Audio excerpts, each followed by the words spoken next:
네, 정치권의 동향을 대기자의 시선으로 짚어보는 목요 정치클럽 기자, 대기자 시간입니다.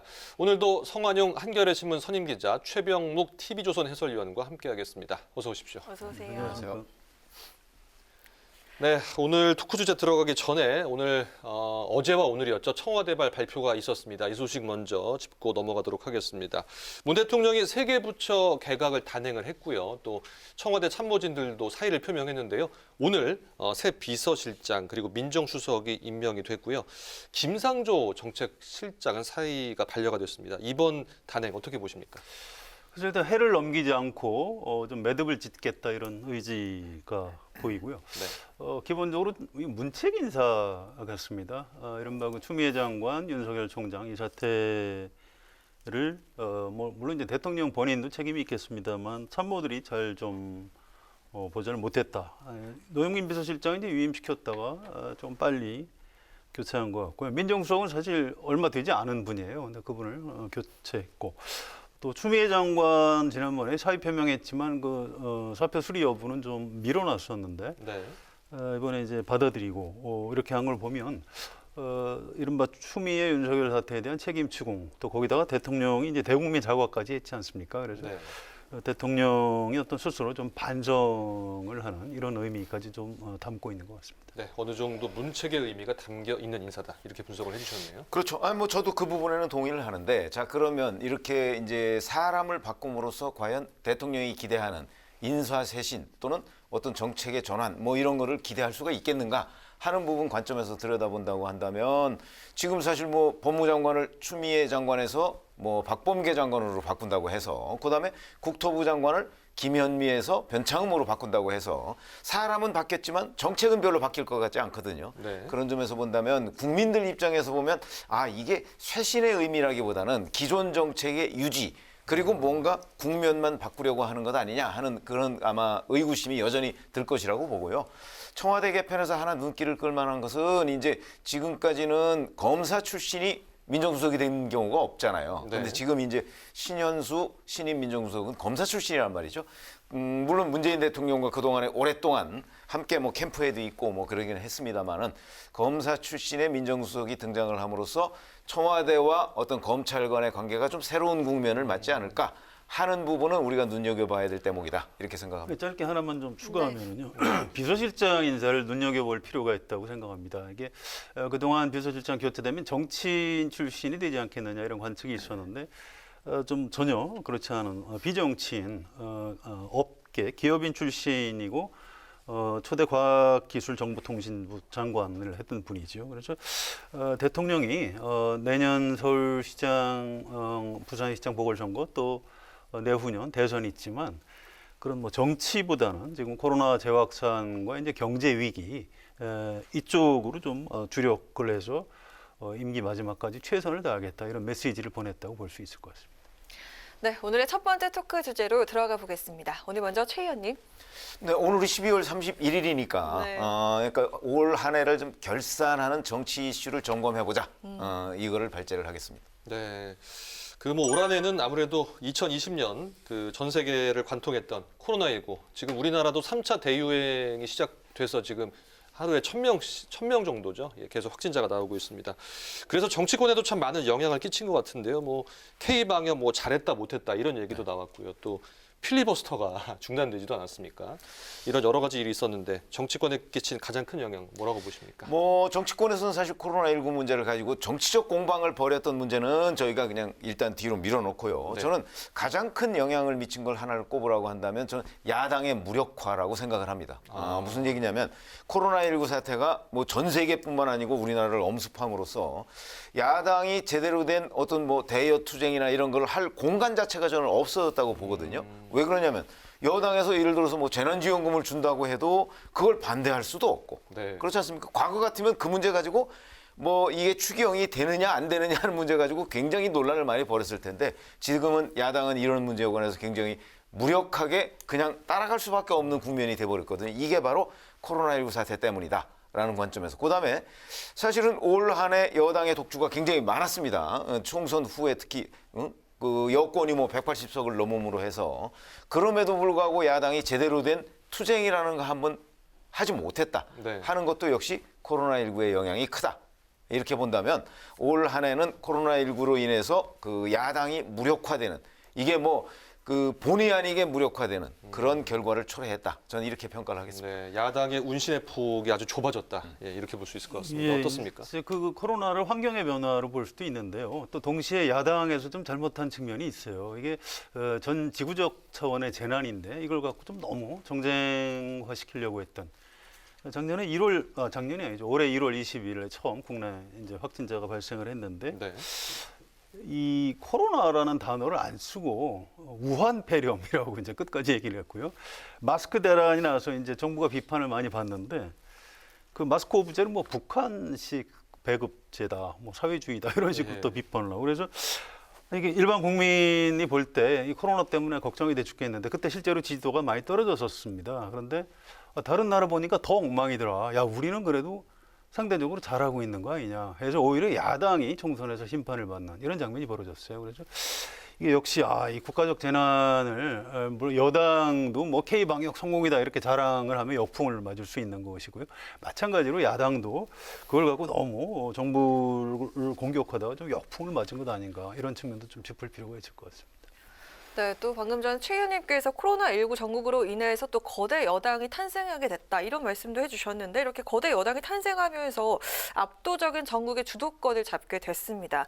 총선 이후에 지난 8개월여간의 이 전국 전체적인 평가를 하신다면 먼저 성 기자님. 예, 저 이제 총선 앞두고 여야 어디가 이기느냐 예측들을 많이 했는데 대체로 야당이 이긴다는 전망들이 많았는데 결과는 그렇게 안 나왔어요. 그래서 전 개인적으로 보수 야당이 좀 이렇게 개혁적 보수로 진화를 하고 그러기 위해서는 이제 박근혜 전 대통령이나 좀 태극기 부대라고 할 수 있는 극우 세력을 어느 정도 좀 거리를 둬야 된다 이런 주문을 뭐 기사라든가 칼럼에서 많이 했었는데 네. 자유한국당이죠. 그 황교안 대표 박근혜 대통령 때 그 국무총리하고 대통령 권한 대행을 했던 분한테 당 대표를 맡겼어요.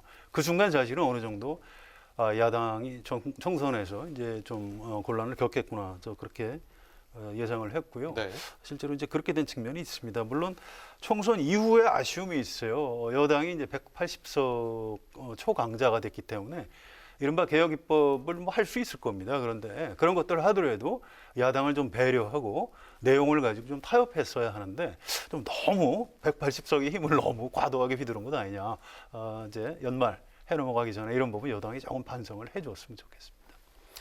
제가 보기엔 뭐 기본적으로 이제 야당의 그 어떤 정치 지도자 부재 이게 있었고요. 그게 이제 황교안 대표를 뭐 대표로 그 선출을 했습니다만은 황교안 대표의 정치적 리더십 이런 것들이 야당을 지금 끌고 가기에는 좀 부족했던 것 아니냐. 특히 이제 그 총선 공천 국면에서 야당은 그 박근혜 전 대통령 당시에 그 공천과 관련한 트라우마가 있었잖아요. 네. 지난 총선 때. 그런데 그런 장면을 거의 비슷하게 재현을 했단 말이죠.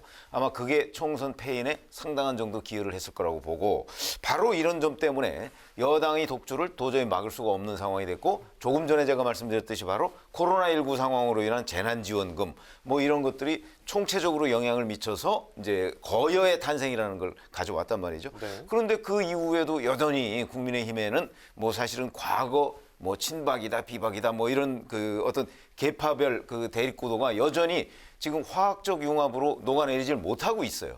그러니까 이런 것들이 근본 원인이 되면서 야당은 코로나19에 눌려서 그렇잖아도 운신의 폭이 좁아졌는데 네. 그런데 그 안에서도 한 목소리를 내지 못했다 하는 관점에서 본다면 뭐 일종의 야당의 실패 뭐 이런 거로도 충분히 우리가 규정을 할 수가 있겠다 이런 생각이 듭니다. 네, 코로나도 있었고 대처도 아쉬웠다 이렇게 평가를 해주셨고요. 또 올 한해 정치 이슈 중에서는 뭐 빼놓을 수 없는 것이 공수처 설치 문제였던 것 같습니다. 이제 어제 이르러서야 이제 문 대통령의 초대 공수처장의 판사 출신이죠. 김진욱 헌재 선임연구관을 지명을 했습니다. 내년 1월에 이제 공수처 출범이 될 것 같은데요. 이 김 후보자 지명에 담긴 문 대통령의 의지 좀 적절했다 이렇게 보십니까? 사실은 뭐 이 김 후보자는 문 대통령이 선정한 사람은 아니지 않습니까? 네. 공수처장 추천위원회에서 선정을 했는데 그 중에 이제 둘 중에 하나를 이제 한 거죠. 한 분은 검사 출신이고 한 분은 판사. 이제 판사 하기도 좀 애매하죠. 판사 2년 정도밖에 하지 않았으니까. 그래서 이제 그 중에 이제 판사를 조금 경험한 그런 김진욱 연구관을 해서 이제 초대 공수처장이 될 것으로 보이는데 물론 인사청문회를 통과해야 됩니다만은 네. 문재인 대통령으로서는 역시 지금까지 이게 공수처가 검찰 개혁의 상당한 부분을 차지한다고 여권에서 생각을 해왔어요. 그러니까 공수처가 출범하게 되면 이제 검찰을 견제하는 정말 그 또 다른 공룡 같은 조직이 나타났다. 이렇게 본다면 문 대통령은 일단 검찰 견제기구로서의 역할 이런 데 상당한 기대를 걸고 있는 것이 아닌가 이렇게 생각합니다. 네, 송 기자님. 공수처 검사가 25명이고요. 수사관이 40명밖에 안 돼요. 그러니까 공룡이라는 표현은 잘못된 거고요. 이 공수처를 만들어야 된다는 것에 대해서 찬성 여론이 아주 높고요. 과거에 이제 김대중, 이회창 총재 시절부터 공수처 해야 된다고 했는데 지금 20년이 더 걸렸습니다. 또 지난 대선에 안철수 후보라든가 유승민 후보도 공수처 설치해야 된다고 공약을 했었던 그런 공수처예요. 그래서 네. 저는 이게 참 만시지탄이다 이렇게 표현하지 않을 수 없고요.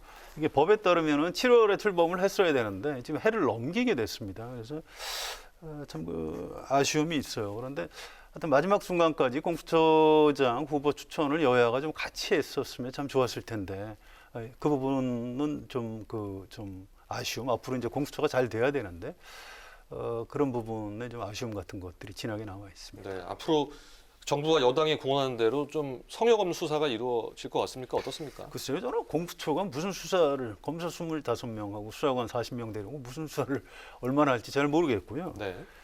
공수처를 이렇게 보시면 돼요. 그러니까 검찰이 그동안에 수사권, 기소권 독점을 하고 너무 좀 횡포를 부리니까 기소 안 해야 될 걸 기소하고 네. 수사도 해야 될 걸 안 하고 죄 없는 사람들을 기소하고 몇십 년 동안 이제 하도 막 엉망을 만들어 버리니까 뭐 좀 이 견제기관 같은 그러니까 공수처가 존재함으로써 검찰이 이제 마음대로 자기들 마음대로 할 수는 없게 되는 이런 의미에서의 공수처의 존재 의미가 있는 겁니다. 그러니까 공수처가 뭘 수사할 것이다. 저는 그렇게 보지 않아요. 공수처는 그냥 존재하는 것 자체로 검찰이 이제 뒷목이 좀 캥겨서 마음대로 이제 못하게 하는 이런 효과 이런 게 좀 있다고 생각을 합니다. 그래서 공수 자체가 뭐 엄청난 수사를 할 것이다 이렇게 전망은 안 하는 게 좋을 것 같습니다. 존재 자체가 견제 수단이 될 수 있다 이렇게만 그렇습니다. 보시는군요. 동의하십니까? 어떻습니까? 아, 저는 그런 생각에 동의하지 않죠.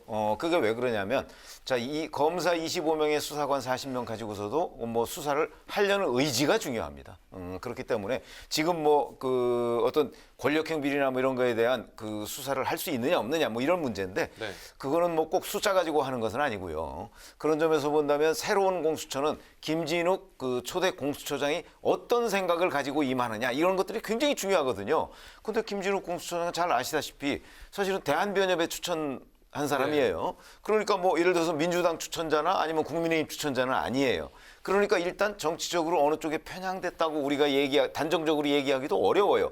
속마음이야 저희가 모르지만 그런 점에서 본다면 본인이 어떤 의지를 가지고 공수처를 이끌어 갈 것이냐 하는 부분이 굉장히 중요하고 아마 그 첫 번째 단추가 결국은 지금 처장만 있는 거 아니겠습니까? 근데 차장은 처장의 제청으로 대통령이 임명하게 돼 있거든요. 네. 근데 처장이 왜냐면 이분이 새로 김진욱 그 처장 후보자가 이 수사를 해본 적이 별로 없어요. 뭐 과거에 저 특검에서 뭐 특별수사관 한 3개월 한 게 전부거든요. 예. 그러면 아무래도 수사에 대해서는 좀 부족할 거 아니겠습니까? 차장이 중요하겠죠. 차장이 굉장히 중요하죠. 그리고 네. 차장이 누구냐에 따라서 좌지우지될 가능성도 있거든요. 근데 차장 임명하는 걸 보고 그 차장의 성향 같은 걸 보면 아, 그게 앞으로 공수처가 나아갈 방향이겠다 하고 짐작이 가능할 것으로 봅니다. 네. 네, 이런 이슈들도 있었고 그밖에 부동산 문제도 있었고요. 뭐 이래저래 2020년은 여당이나 야당이나 다사다난한 한 해가 아니었나 싶습니다. 이번에 성 기자께서 선택한 주제 어떤 내용이죠? 예, 뭐 연말인데 이제 정치 분야 결산을 하는 방법 중에 주제별로 하는 방법도 있지만 사람 중심으로 하는 방법이 있습니다. 네. 올해 정치에서 어떤 인물들이 영역의 한 해를 겪었는지 짚어보도록 하겠습니다. 네, 지난해 조국 전 장관이 있었다면 올해는 추윤 두 사람이 있었습니다. 1년 내내 전국을 달군 두 사람의 대립. 결국에는 법원이 윤 총장 손을 들어줬습니다. 앞으로 윤 총장은 꽃길을, 추 전 장관은 가시밭길을 걷게 될까요? 어떻게 보십니까? 네, 그런 측면이 있어요. 그러니까 일단 추미애 전 장관, 전이 아니죠. 지금 현재 장관이시네요. 네. 추미애 장관 얘기부터 하면 사실은 이제 공수처 출범하고 검경 수사권 조정을 가지고 제도 개혁으로 차분하게 검찰 개혁을 가야 되는데 여기 이제 윤석열 총장을 좀 무리하게 몰아내려다가 이제 대통령이 대국민 사과까지 하게 만드는. 아까 처음에 제가 그래서 이제 일종의 문책 인사라고 말씀을 드린 건데요. 네. 추미애 장관이 당대표까지 지낸 거물입니다. 그런데 법무장관 하면서 여기서 이제 검찰개혁을 인적 청산으로 좀 방향을 잘못 잡는 바람에 문재인 정부, 문재인 대통령한테 큰 손해를 끼쳤죠. 그래서 앞으로도 참 정치적인 미래가 좀 어두워진 것 아닌가 이런 생각이 들고요. 반면에 이제 윤석열 총장은 당분간 뭐 일거수일투족이 좀 관심을 끌 수밖에 없는. 오늘 윤석열 총장이 신년사를 발표했어요. 근데 검찰총장 신년사를 사람들이 그렇게 많이 본 적이 없을 겁니다. 저도 내용을 보고 좀 약간 깜짝 놀랐는데 네. 이분이 이런 표현을 했어요. 지금 민생 경제가 어렵지 않느냐. 그러니까 우리 검찰이 영세 자영업자나 소상공인들 일시적인 과오로 범죄를 저질렀을 때는 좀 정상을 참작해 주라. 뭐 이런 얘기를 했고요. 민생 경제 얘기를요. 예, 그렇습니다. 그리고 이 공정한 검찰이어야 되고 또 국민의 검찰 이런 표현을 썼습니다. 사실 국민의 이런 수식어를 붙일 수 있는 기관은 뭐 국민의 대표기관이 국회, 뭐 국민이 선출한 대통령, 우리 국민의 뭐 정당 이렇게 붙여야 되는데 국민의 검찰. 전 좀 굉장히 와 대단한 자부심이 있구나 하면서 지금 검찰총장이 지금 대통령급 검찰총장으로 확실히 올라선 것 같다 해서 좀 약간 좀 걱정이 되는 대목도 있습니다. 네. 제가 보기에 추미애 장관 앞에 놓인 거는 가시밭길이라고 해야 되나? 아니면 뭐 안개 낀 무슨 오솔길이라고 해야 되나? 왜냐 네. 앞이 안 보여요. 왜냐하면 만약에 이제 장관에서 물러나게 된다면 뭐 서울시장 출마 아마 불가능해질 것으로 저는 개인적으로 보고 있고요. 네. 그다음에 내후년에 대선 출마 아마 그것도 굉장히 어려울 거예요. 지금의 여러 가지 국민적 정서 같은 걸 감안한다면. 네. 자, 그러면 그 다음에 이제 추 장관이 선택할 수 있는 길이라는 게 거의 없어 보여요. 뭐 이제 나중에 총선에 출마한다든가 뭐 이런 건 혹시 가능할지 모르겠으나 그 집권당 대표의 법무장관까지 하고 뭐 이런 사람 입장에서 본다면 총선에 한번 출마하느냐는 건 별로 그렇게 선택지가 아니라고 보거든요. 네. 그러니까 뭐 가시밭길 뭐 이런 거보다는 진짜 무슨 안개 낀 앞이 안 보이는 그런 상황일 거라고 보고 그러나 윤석열 총장도 또 꽃길만 있는 건 아니에요. 당장 박범계 법무부 장관 지명자가 지금 검찰개혁을 다시 얘기하고 있거든요. 그러면 박범계 지명자가 얘기하는 검찰개혁과 바로 윤석열 검찰총장이 그동안에 동의한다고 했던 검찰개혁은 상당히 달라요. 실질적인 내용이. 네. 그런 차원에서 본다면 아마 박범계 장관 지명자가 나중에 장관에 취임하고 나서 또다시 윤석열 검찰총장과 갈등을 벌일 가능성이 굉장히 높기 때문에 네. 윤 총장이 꽃길만 가는 것은 아닐 것이다. 이렇게 생각이 듭니다. 네, 이 박범계 법무부 장관 후보자 윤 총장 사법연수원 동기라고 하는데 성 기자님은 어떻게 보십니까? 그래서 뭐 그동안 여러 차례 격돌을 했어요. 그래서 앞으로 좀 충돌이 있을 텐데 그래도 이 박범계 장관은 삼선 국회의원입니다. 그래서 또 추미애 장관이 반면 교사를 좀 해줬기 때문에 네. 좀 추미애 장관 때보다는 좀 신중하고 지혜롭게 대처하지 않을까 이렇게 예상합니다. 네. 네. 야권에서 그리고 국민의힘 김종인 비대위원장이 단연 눈에 띕니다. 지금 저희가 인물 중심의 이슈를 알아보고 있는데요.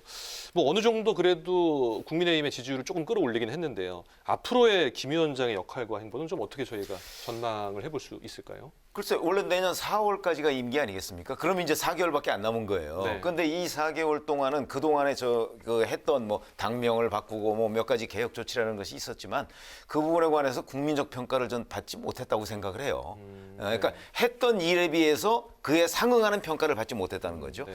그런 관점에서 본다면 자 앞으로 이제 거의 막바지인데 비대위원장. 그러면 더군다나 4월 달에 서울시장, 부산시장 보궐선거가 있잖아요. 예. 그러니까 제가 보기에는 김종인 비대위원장한테 남은 것은 서울시장, 부산시장 보궐선거의 뭐 후보 공천과 승리 네. 뭐 이런 것을 일궈내기 위한 노력 뭐 이런 정도만 남은 거 아닌가 이렇게 생각을 합니다. 선거 결과에 따라서 조금 달라질 것 같은데 어떻습니까? 저는 새해는 김종인의 해가 될 가능성 꽤 있다고 봅니다. 당장 문재인 대통령하고 영수회담을 할 텐데요. 이를테면 경제위기 극복이라든가 경제 민주화 이런 것에 좀 합의할 가능성이 있어 보이고요.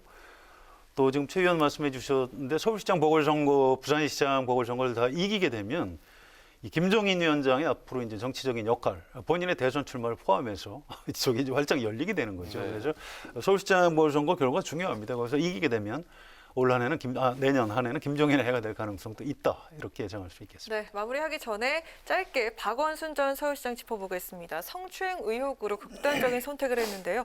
유력 대선 주자였기 때문에 더 큰 충격이지 않았습니까? 예, 엄청난 충격이었죠. 아무튼 검찰하고 경찰에서 오랫동안 수사했는데 그 의혹의 실체를 확인은 하지 못했어요. 근데 피해자로서는 좀 억울할 수 있었을 겁니다. 그런데 검찰이나 경찰에서 뭐 일부러 봐준 것 같지는 않고요. 뭐 부실 수사를 했다는 생각도 안 들어요. 이제 앞으로 국가인권위원회에서 조사 결과가 발표가 있기 때문에 그걸 좀 봐야 되는데 이제 박원순 시장의 비극은 이제 올해 뉴스로 좀 어느 정도 좀 정리를 하고 새해에는 좀 다른 소식을 들었으면 좋겠다 이런 생각입니다. 네. 전 좀 다른 생각인데 사실 이게 경찰 수사가 마무리된 거거든요. 그러니까 이제 검찰 단계로 넘어가서 검찰이 재수사할 가능성은 충분히 남아 있다. 이렇게 봅니다. 그리고 이제 박원순 서울시장 문제로 인해서 정치인의 도덕성 문제, 뭐 이런 것들이 이제 정치권에 아주 큰 이슈로 떠오른 것은 뭐 하나의 뭐 우리가 희망한 건 아니지만 그런 정도의 교훈은 남겼다고 생각을 합니다. 네. 마지막으로 두 분의 한 줄 논평 듣고 마치도록 하겠습니다. 먼저 성 기자님. 네, 그 여야가 이제 대화를 안 하고 합의 못 하고 하면은 정치가 엉뚱한 데로 갑니다. 작년에는 주로 거리로 갔어요. 광화문으로 가고 서초동으로 가고. 근데 올해 한 해는 정치가 자꾸 법원, 검찰청 이런 데로 지금 가고 있습니다. 이거 굉장히 안 좋은 거예요. 어떻게 사법 권력이 정치 권력보다 더 강한 나라 이거 정상은 아니거든요. 그래서 사법 권력의 역할을 좀 줄이고 정치의 역할을 좀 늘리는 2021년이 되기를 기원하는 마음에서 오늘 한 줄 논평 2021년에는 정치를 복원하자 이렇게 얘기하겠습니다. 네, 최 의원님. 저도 올해를 마무리하면서 올 한 해 동안 우리가 그동안에 배워온 여러 가지 기준들이 있어요. 뭐 정의의 가치, 공정의 가치 뭐 이런 것들이 있는데 상식이라는 것도 또 있는데 상식이 무너진 현장들, 특히 정치 현장에서 그런 것들을 굉장히 많이 봐와서 내년에는 상식이 지배하는 2021년을 기대하며라는 한 줄 논평을 했습니다. 네. 말씀해 주신 대로 상식이 지배하는 내년, 또 정치가 복원되는 내년을 기대해 보고요. 두 분도 올 한해 수고 많으셨습니다. 내년에도 좋은 논평, 멋진 논평 기대해 보도록 하겠습니다. 오늘 말씀 잘 들었습니다. 고맙습니다. 감사합니다. 네, 목요 정치클럽 기자 대기자 지금까지 성완용 한겨레신문 선임기자 최병묵 TV조선 해설위원과 함께했습니다.